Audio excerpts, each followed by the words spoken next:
Welcome to NS dream. ಎಲ್ಲ ರೀತಿಯ ವಿಡಿಯೋಗಳು ಒಂದೇ ಸ್ಥಳದಲ್ಲಿ ನಿಮಗಾಗಿ. ಹಂಪಿಯ ಗುಪ್ತ ಸುರಂಗ. ದೃಶ್ಯ 2. ಕಲ್ಲಿನ ಬಾಗಿಲ ಆಚೆ. ಕಲ್ಲಿನ ಬಾಗಿಲು ನಿಧಾನವಾಗಿ ತೆರೆಯುತ್ತಿತ್ತು. ಧಂ ಧಂ. ಶತಮಾನಗಳಿಂದ ಯಾರೂ ಮುಟ್ಟದ ಕಲ್ಲು ಉಸಿರಾಡಿದಂತೆ ಶಬ್ದ ಮಾಡುತ್ತಿತ್ತು. ಒಳಗಿನಿಂದ ತಂಪಾದ ಗಾಳಿ ಹೊರಬಂತು. ಟಾರ್ಚ್ ಬೆಳಕು ಒಳಗೆ ಹೋದರೂ ಕತ್ತಲೆ ಅದನ್ನೇ ನುಂಗಿಬಿಟ್ಟಿತು. ಆದಿತ್ಯ ಮತ್ತು ತಾತ ಒಬ್ಬರನ್ನೊಬ್ಬರು ನೋಡಿದರು. ಆದಿತ್ಯ ನಿಧಾನವಾಗಿ, ತಾತ, ಇಷ್ಟು ವರ್ಷ ಯಾರೂ ಇಲ್ಲಿ ಬಂದಿಲ್ಲ ಅಂತ ಅನಿಸುತ್ತಿದೆ. ತಾತ, ಕೆಲವು ಜಾಗಗಳು ಮನುಷ್ಯರನ್ನು ಕಾಯುವುದಿಲ್ಲ, ಸರಿಯಾದ ಸಮಯವನ್ನು ಕಾಯುತ್ತವೆ. ಇಬ್ಬರೂ ಒಳಗೆ ನಡೆದು ಹೋದರು.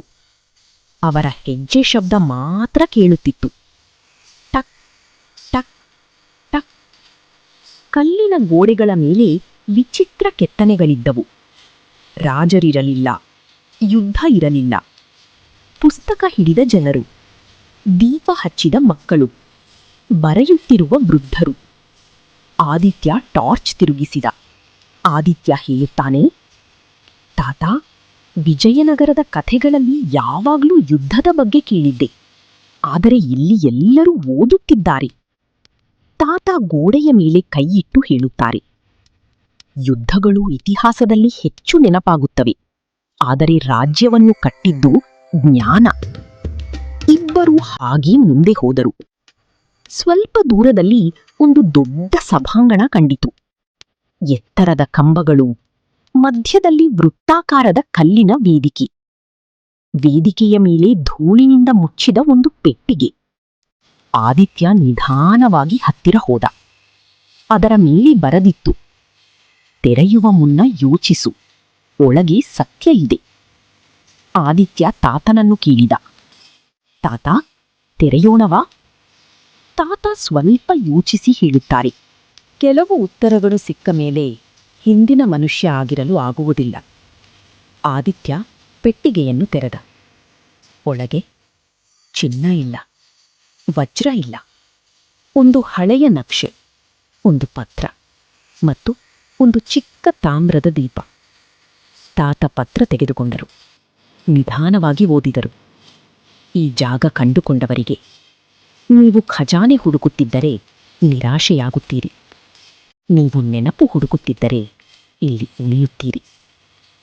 ಆದಿತ್ಯ ಮೌನವಾಗಿ ಕೇಳುತ್ತಿದ್ದ.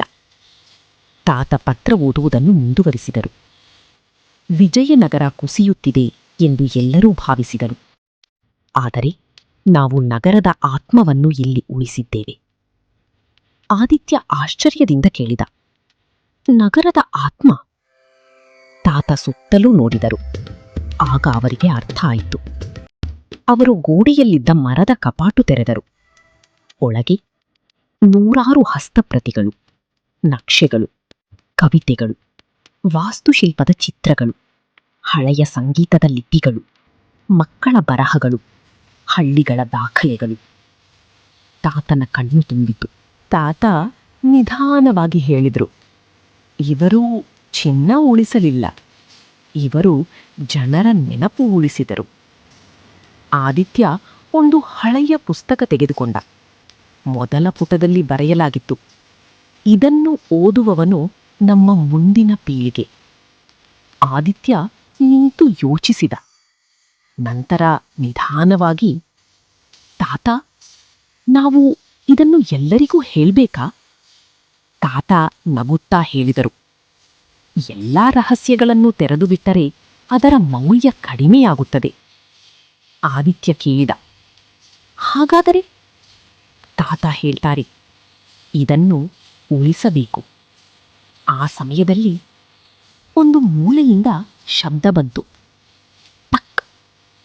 ಇಬ್ಬರೂ ತಿರುಗಿ ನೋಡಿದರು. ಇನ್ನೊಂದು ಬಾಗಿಲು.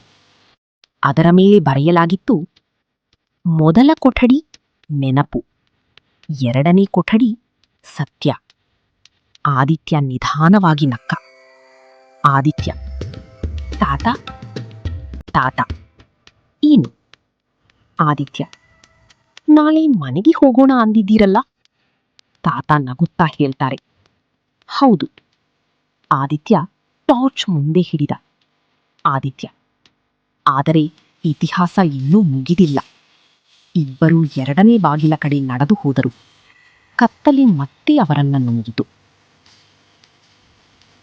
ಮುಂದಿನ ಭಾಗ, ಸತ್ಯದ ಕೊಠಡಿ.